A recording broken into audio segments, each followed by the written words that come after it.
all you can do is laugh after a performance like that by the Habs. We all knew it was going to play out like that, didn't we?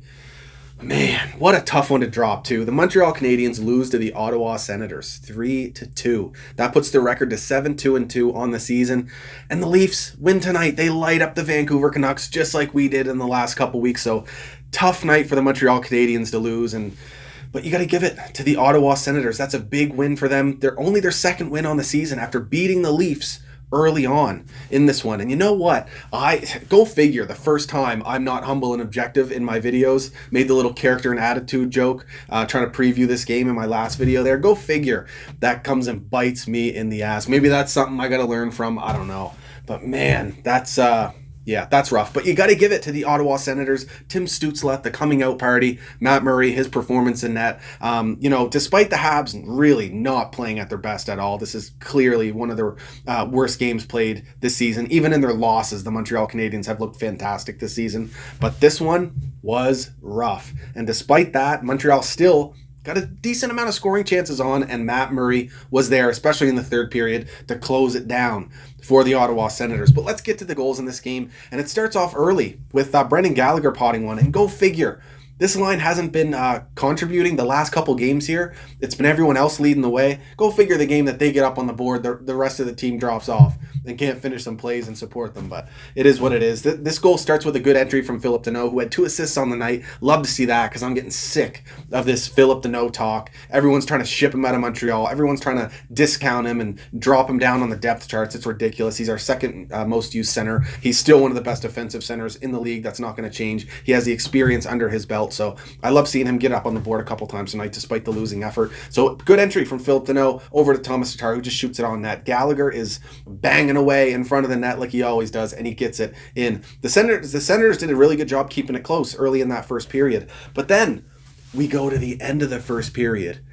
And man, nice play by Tim Stützle skating in. That entry, very slick, and he goes for the drop pass to Thomas Chabot with the perfect shot. Thomas Chabot just over the pad of Carey Price, far side, just absolutely snipes it. And I don't want to take anything away from this play or Thomas Chabot's shot, but that's when Carey Price has to have. From that distance out, no screen in front of the net. He's got to have it. Some shaky goaltending this season so far from Carey Price. And it continued.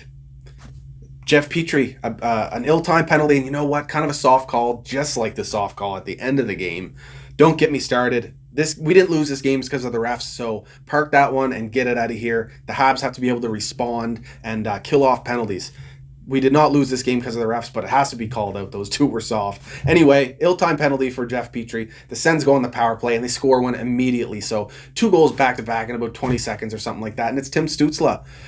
Great shot from him as well. Just picked a spot on Carey Price.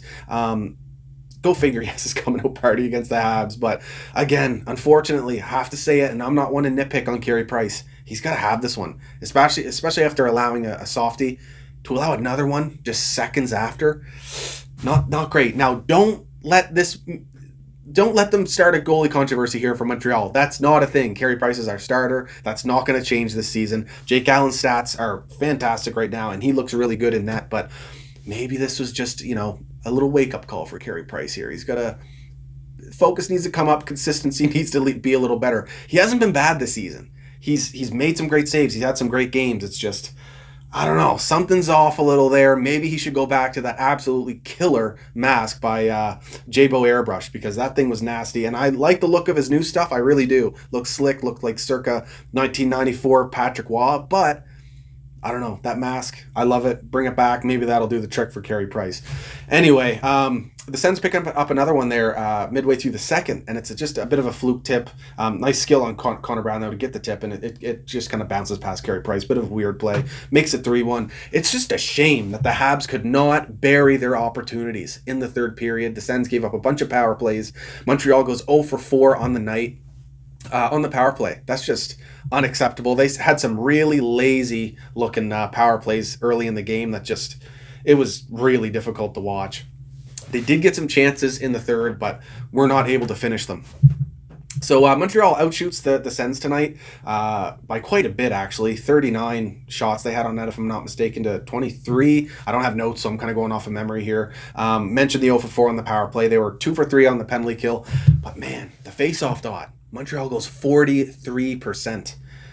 And it's not like the Sens have guys out there that are absolute face-off specialists. I mean, there's Chris Tierney, of course, who, you know, he's a veteran. He'll get the wins. But for Nick Suzuki and Jesperi Kotkaniemi going well below 50%, maybe even below 40%. Not cool, because Jake Evans and Phil Deneau actually held their own there, both being over 50%. So that's been a weakness all season. The Habs really have to get improve in that area, and I'm looking at Nick Suzuki and Jesperi Kotkaniemi to do so.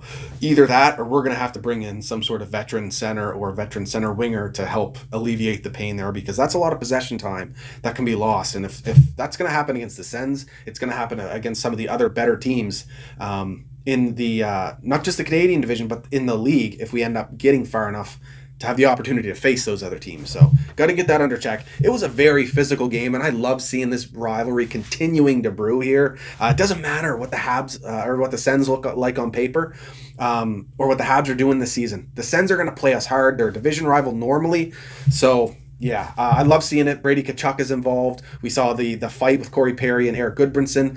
And, of course, Romanov absolutely smashing Thomas Chabot, trying to skate into the slot there. What a tough customer Romanov is. Just physically capable in the NHL already at such a young age. Now, mind you, not the greatest game from Romanov either. So, definitely got to reel it in here next game. And I expect the next game to be much, much different for the Montreal Canadiens. They've talked now about bouncing back quick after a loss. This is a really good opportunity, too. I'd like to see Price back in there to redeem himself against the Sens. And hopefully we'll have a much better performance on Saturday on Hockey Night in Canada against them, and leave Ottawa with at least 2 out of 4 points, because those are some tough ones to drop tonight.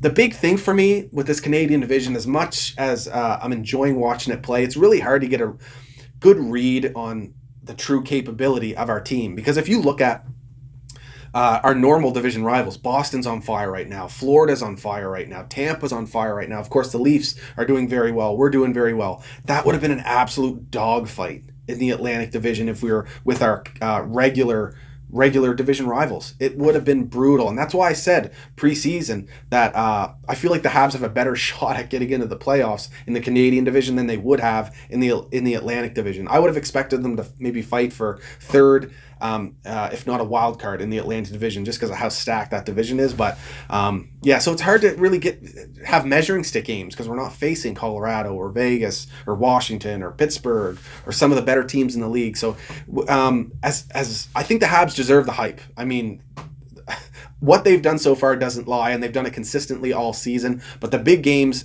coming forward here, we get the Leafs next week, of course. That'll be a measuring stick. And as well, we got the Jets, too, at the end of February as well. So the more we face off against the Jets, the Flames, and the Leafs, the better. But it starts with a big win here, hopefully Saturday, against the Ottawa Senators. So I'll talk to you guys after that one.